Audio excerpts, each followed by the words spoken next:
Bismillahirrahmanirrahim. Elhamdülillahi Rabbil alemin. Vessalatu vesselamu ala eşrefil enbiyai vel mursalin. Nebiyyina Muhammedin ve ala alihi ve sahbihi ecmain. Amma ba'd. Əziz qardaşlarım, həmişə olduğu kimi hamınıza, eləcə də özümə Allahdan qorxmağı nəsihət edirəm. Allah qorxusu bütün xeyirxah işlərin başı sayılır. Onsuz insanın heç bir əməli qəbul olmur. Çünki Allah Subhanahu taala Quranda buyurur: "İnnəmə yetəqabbəlullah minəl muttaqin." Allah yaxşı əməli müttəqilərdən qəbul edir. Təqvalı olmaq üçün isə onu artırmaq, onu artıran amillərdən möhkəm yapışmaq gərəkdir. Təqvanı artıran amillərdən biri də ölümü tez-tez yada salmaqdır. Mömin adamın bu həyatda olan amalı, axirəti üçün hazırlıq görmək olmalıdır. Mömin adam ancaq onun üçün yaşamalıdır. Özünüz bir fikirləşin. Ağıllı adam bu dünyaya könül bağlaya bilərmi? Nə qədər yaşayacaqsınız bu dünyada? 50 il, 60 il, 70 il, 80 il, qoy olsun 100 il sonra uzun illər, əsrlər qəbirdə qalacaqsınız. Ondan sonra da əbədi olaraq axirət yurdunda. O da heç kəs bilmir hansında olacaqsınız. Cənnətdə, yoxsa cəhənnəmdə. Ağıllı adam uzun müddət qalacağı yeri hazırlamalıdır. Bunun üçün bu həyatda buna görə tədarük görmək lazımdır. Sonra deməyəsiniz ki, kaş axirət həyatım üçün əvvəlcədən hazırlıq görəydim. Heç elə bir insana rast gəlmisinizmi ki, əbədi yaşasın? Elə bir insan varmı? Hər kəs ölümü dadır. Allah Subhanahu Teala Quran-ı Kərimdə 3 yerdə ayrı-ayrı surələrdə Əl-Ənbiya, Əl-Ənam, bir də Əl-Ənkəbut surələrində eyni sözü təkrar edir. Eyni ayədir. Kullu nəfsin zəiqatul mevt. Hər kəs ölümü dadacaqdır. Allahın bu sözü, bu ayəni təkrar yadımıza salması məsələnin ciddiliyindən xəbər verir. Məsələ o dərəcədə ciddidir ki, hər kəs, hər an, hər zaman bu haqda düşünməlidir. Bu haqda düşünməyənlərin vay halına. Möminlər isə əlbəttə ki, daim ölüm barədə düşünür.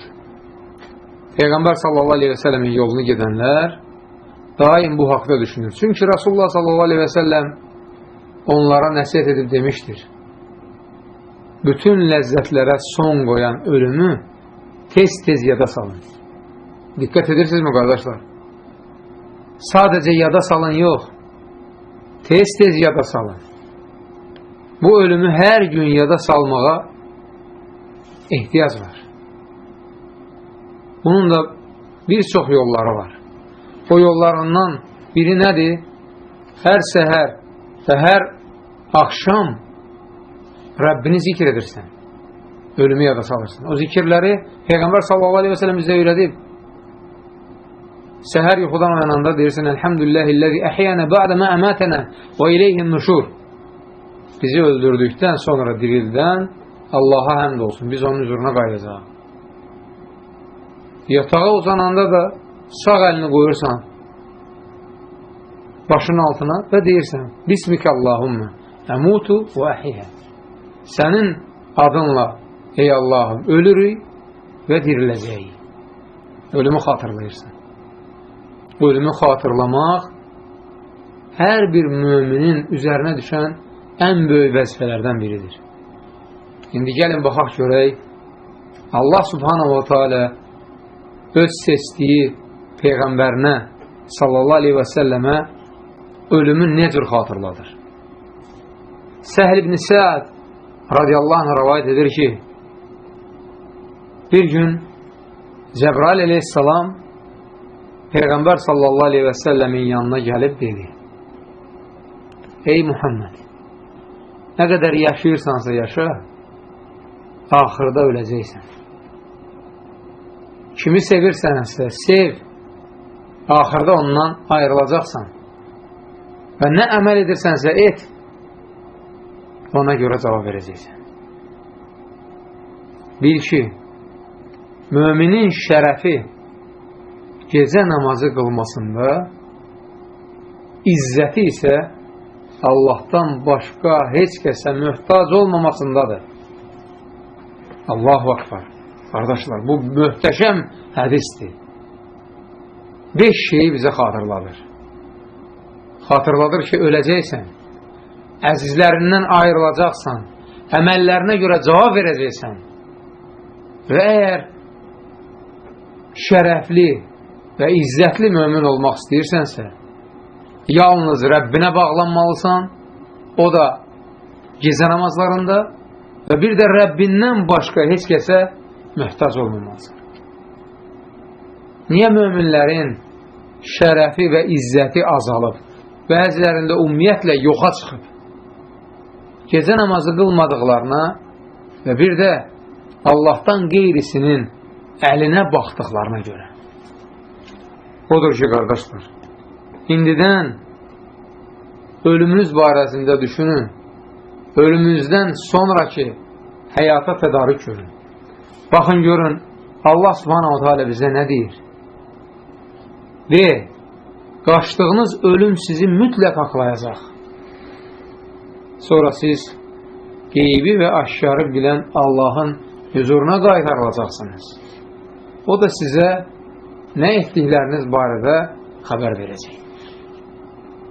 Bir anlıq bunu düşünün, qardaşlar. Ölüm qaçılmazdır. Rəbbinizin huzuruna gəlmək də qaçılmazdır. Sorğu-sual olunmaq da qaçılmazdır. Həmbəsə İbn Səid rahiməhullah deyir ki, Ömər ibn Abdüləziz ölüm əyağındaykən mən ona baş çəkdim. Nəhayət qalxıb getmək istədikdə mənə belə nəsihət etdi. Ey Həmbəsə, ölümü tez-tez xatırla. Heç şübhəsiz ki, əgər sən çoxlu sərvət sahibi olduğun zaman ölümü xatırlasan, o səni dikbaşlıq etməkdən qoruyar. Eləcə də əgər sən sıxıntı içində olduğun zaman ölümü xatırlasan, o səni qəlbini genişləndirib nankörlük etməkdən qoruyar. Sənin həyatını rahatlaşdıran bir vasitədir ölümü xatırlamaq. Görün, necə gözəl vasitədir. Onu xatırlamaqla sən artıq bu dünyadan əlini üzürsən. Bu fani dünyaya bağlanmırsan, bu fani dünyaya görə yaşamırsan. Nə üçün yaşayırsan? Ahirətin üçün. Bir misal çəkirəm sizə. Peyğəmbərlər və onların ardıcılları bu dünyadan köçüb gedib, lakin adları dillər əzbəridir. Hamı onlara salavat və salam oxuyur. Rəhmət oxuyur. 4 Raşidi xəlifə Əbu Bakır, Ömər, Osman, Əli radiyallahu anhum nə zaman vəfat edib? 15 əsr bundan əvvəl. Lakin indiyə qədər adları xoş xatirə ilə yada salınır və onlara rəhmət oxunur. Halbuki onlar cəmi 63 il yaşadılar. Cəmi 63 il. Ancaq aralarında Osman radiyallahu anh biraz çox yaşadı. Qalan 15 əsri hardadılar?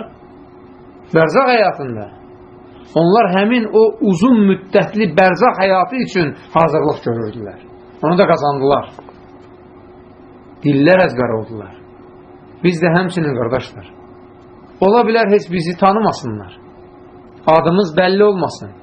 Adla kimsə bizə rəhmət oxumasın. Lakin əgər həqiqi mömin olaraqsa Allahın qoyduğu qayda qanuna görə möminlərə gələn rəhmətdən bizə də pay çatacaq. Allah görün necə gözəl yer üzünə qayda qanun qoyur. Qanun olaraq bir kitab nazil edib. O Quran-ı Kərim ki, onu hər kəs oxuyur və istədi, istəmədi bu ayənin üstündən gəlib keçir. وَالَّذِينَ جَاءُوا مِنْ بَعْدِهِمْ يَقُولُونَ رَبَّنَا اغْفِرْ لَنَا وَلِإِخْوَانِنَا الَّذِينَ سَبَقُونَ بِالْإِيمَانِ وَلَا تَجْعَلْ فِي قُلُوبِنَا غِلًّا لِلَّذِينَ آمَنُوا رَبَّنَا إِنَّكَ رَءُوفٌ رَحِيمٌ. Onlardan sonra gələnlər dua edib deyirlər: Ey Rəbbimiz, bizi və bizdən əvvəlki möminləri bağışla.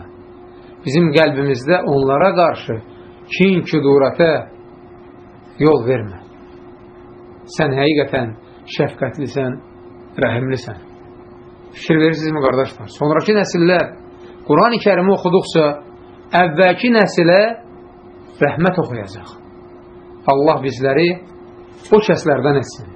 Hamımızın adından Allaha dua edib deyirəm: Allahım, bizi hər gün, hər saat, hər an ölümü yada salmağa və ölümdən sonraki həyata hazırlıq görməyə müvəffəq et.